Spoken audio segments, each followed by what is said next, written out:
মুরগি মাংস সবাই রান্না করতে পারলে ওইটুকু কমপ্লেন কিন্তু থেকেই যায়। অনেকে বলেন মজা হয় না, কেউ বলেন গন্ধ বের হয়। তো ওইটার রান্না একেবারে ভালো হয় না এবং যারা একেবারে নতুন তাদের জন্য আজকে এই রেসিপি। আজ আমি খুবই সাধারণভাবে মুরগি মাংসটা রান্না করেছি, একেবারে মুরগির মাংসের কারি যেটা বলে, এভাবে করে আমার মা রান্না করতো। তবে একটু মডিফাই করা হয়েছে, যেহেতু জেনারেশন চেঞ্জ হয়েছে, জেনারেশন চেঞ্জের সাথে সাথে একটু পরিবর্তন তো হবেই। রান্নার শুরুতেই আমি এখানে একটা কড়াই তেল দিয়ে নিচ্ছি, আর তেলের ভিতরে দিয়ে দিব কিছুটা পেঁয়াজ। পেঁয়াজটা কিছু সময় ধরে নেড়ে চেড়ে নিতে একটু নরম হয়ে এলে কালারটা হালকা চেঞ্জ হয়ে গেলে তারপরে কিন্তু এর ভিতরে আমি মশলাগুলো অ্যাড করব।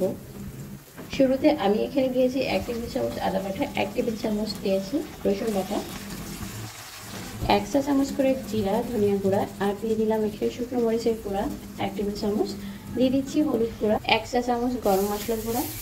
এই সব কিছুকে একটু নেড়েছে একটু পানি দিয়ে দেবো, তা না হলে কিন্তু মশলাগুলো পড়ে যাবে এবং চিটা হয়ে যাবে। মুরগির মাংস রান্না করার সময় অবশ্যই মশলাটা ভালোভাবে কষিয়ে নেবেন। ভালোভাবে কষিয়ে নিয়ে কিন্তু মাংসটাও খুব ভালোভাবে কষাতে হবে, না হলে গন্ধ হয়ে হবে। অনেকে কী করেন কাঁচা মশলার ভিতরে মাংস দিয়ে দেন, সেক্ষেত্রে কিন্তু মাংসের একটা গন্ধ চলে আসে। কিছুটা সময় নাড়াচাড়া করার পরে আমি এখন 2টা ছোটো ছোটো টমেটো কেটে দিয়েছি। এই টমেটো দেওয়ার ফলেও কিন্তু একটা অন্যরকম টেস্ট চলে আসবে, খেতে খুবই ভালো লাগে। এখন 2টা তেজপাতা এবং একটা দারুচিনি দিয়ে দিলাম।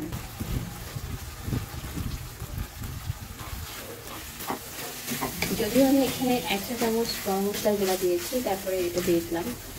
আর যে গরম মশলার গুঁড়াটা আমি এখানে ব্যবহার করেছি সেখানে কিন্তু সব ধরনের মশলাই আছে। 1.5 কেজি মতো মুরগির মাংস এখানে কেটে ধুয়ে পরিষ্কার করে রেখেছিলাম, সেটা দিয়ে দিলাম। এখন কিন্তু এই মাংসটা খুব ভালোভাবে কষে নিতে হবে, যাতে করে মাংসে কোনো গন্ধ না থাকে এবং মাংসটা খেতেও খুবই ভালো হয়। আর দিয়ে দিলাম এখানে লবণ। লবণটা আমি আগেই দিতে ভুলে গিয়েছিলাম, যখন মশলাটা কষানো হয়েছিল তখনই দিতে হতো, কিন্তু এটা ভুলে গিয়েছিলাম। পরবর্তী সময় দিয়ে দিলাম, কোনো সমস্যা নাই।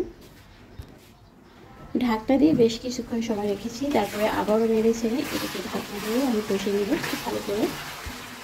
কষানোর এক পর্যায়ে যখন এরকম তেল ছেড়ে দিয়েছে তখনই বুঝতে হবে যে এটা ভালোভাবে কষানো হচ্ছে এবং হাই হিটে চুলার জাল দেওয়ার জন্য একদম মিডিয়াম হিটে রেখে এটাকে কষাবেন, তা না হলে কিন্তু আবার নিচ থেকে লেগে যাবে এবং গন্ধ হয়ে যাবে। মাংসের গ্রেভিটা অতটা ভালো লাগবে না, যে ঝোলটা খাবেন সেটা কিন্তু অতটা ভালো লাগবে না। একটু সময় নিয়ে কষাতে হবে। এই মুরগির মাংসটা কিন্তু একটু শক্ত হয়, আর শক্ত শক্ত মুরগির মাংস খেতে খুবই ভালো লাগে।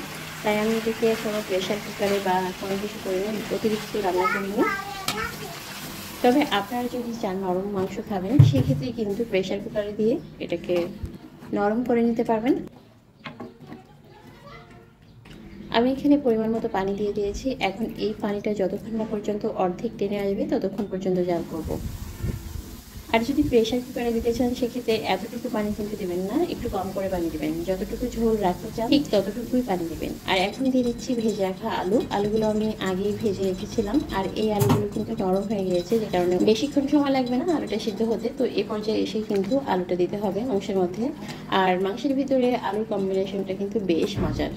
মাংসের আলুটা খেতে কিন্তু খুবই মজা হয়, আমার কাছে তো দুর্দান্ত মজা লাগে, জানি না আপনাদের কাছে কেমন লাগে। মাংসের ভিতরে সবসময় আমি চেষ্টা করি আলু দেওয়ার জন্য, আর সিম্পল করে রান্না করলে মাংসটা বেশি মজা হয়। আজকের মাংসটা কিন্তু আমি একটু ঝোল ঝোল রাখবো, তার জন্য এই পর্যায়ে এসে চুলার জাল বন্ধ করে দিতে, আর বেশিক্ষণ জাল করবো না। দেখতে পাচ্ছেন যে আমার পানিটা অর্ধেক শুকিয়ে গেছে। এখন যে ঝোলটুকু আছে এটুকু আমাদের লাগবে, লেগে যাবে ভাতের সাথে খেতে।